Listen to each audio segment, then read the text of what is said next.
Hello everyone, how are you all? I hope all of you are doing very much well. This is me, your Rooftop Kitchen Garden. বরাবরের মতো আবার একটা নতুন video নিয়ে চলে এসেছি। আজকের ভিডিওটাতে একটু প্রথমেই আমি ছাদ বাগানটা পরিষ্কার করব, কারণ আমার ছাদ বাগানটা অনেক দিন ধরে পরিষ্কার করা হচ্ছিল না। সো আমি প্রথমেই ছাদ বাগানটা পরিষ্কার করতে শুরু করে দিয়েছি। আর ওয়েদারটা ছিল মাশাআল্লাহ আজকে অসম্ভব সুন্দর, যে একটা মানে মেঘলা আকাশ সাথে সুন্দর বাতাস এবং হচ্ছে আমার ছাদের মানে পরিষ্কার করা, ইটস অলওয়েজ মানে looking very beautiful and a very pleasure to do it.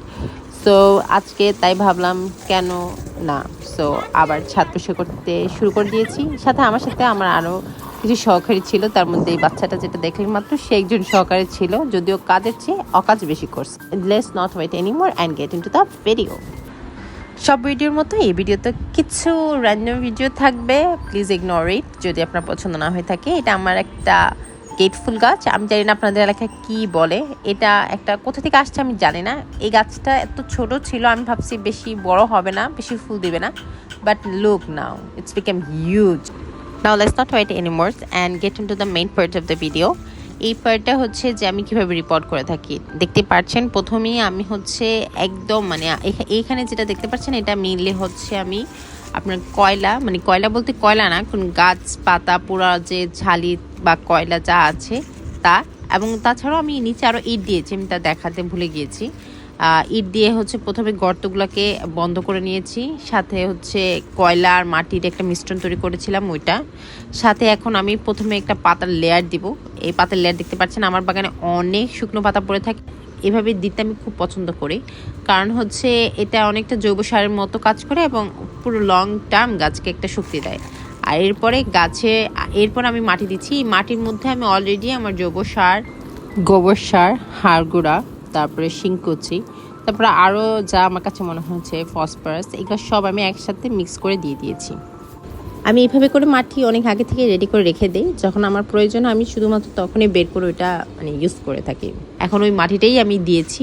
এখন এরপরে এই যে বাগান বিলাসটা দেখতে পাচ্ছেন, এই বাগান বিলাসটা হচ্ছে one of my new set of plant, যেটা আমি হচ্ছে একসাথে অনেকগুলো প্ল্যান্ট রেডি করেছি। তার মাঝে বাগান বিলাসটা দেখতে মাশাআল্লাহ অনেক সুন্দর লাগতেছিল এবং খুব সুন্দর রুট আপনার গ্রো করছে। সো এখন এই গাছটাকে আমি এখানে রিপোর্ট করব।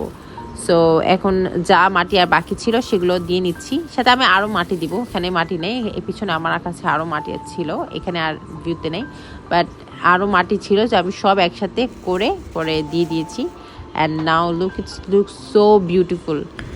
আমি বলবো আপনি যদি একজন বিগিনার হয়ে থাকেন গার্ডেনিংয়ের ক্ষেত্রে, আপনার জন্য একটা মাটি এবং তার মধ্যে জৈব সার আর আপনার গোবর সার থাকলে মোর দ্যান এনাফ। আপনি এটা দিয়ে শুরু করেন, আস্তে আস্তে আপনি নলেজ গ্যাদার করেন আপনার কোন গাছের জন্য কী ধরনের সার অ্যাকচুয়ালি বেটার হয়, কোন সার মিক্স করলে আপনার গাছ সর্বোচ্চ ফলন দেবে, তারপরে আস্তে আস্তে আপনি শিখতে পারবেন। বাট ফার্স্টে আপনি এরকম একটা প্রিমিক্স রেডি করে রাখতে পারেন, যখন আপনার প্রয়োজন হবে আপনি শুধু ব্যবহার করবেন।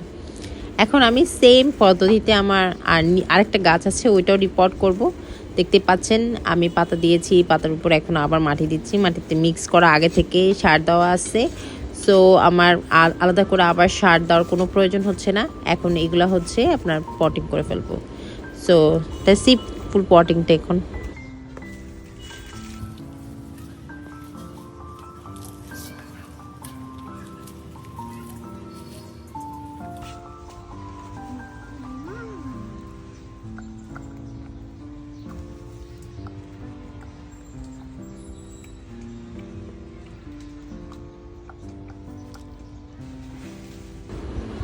Please don't forget to tell me যে কেমন লেগেছে আপনাদের কাছে আমার এই পটিংয়ের ভিডিওটা।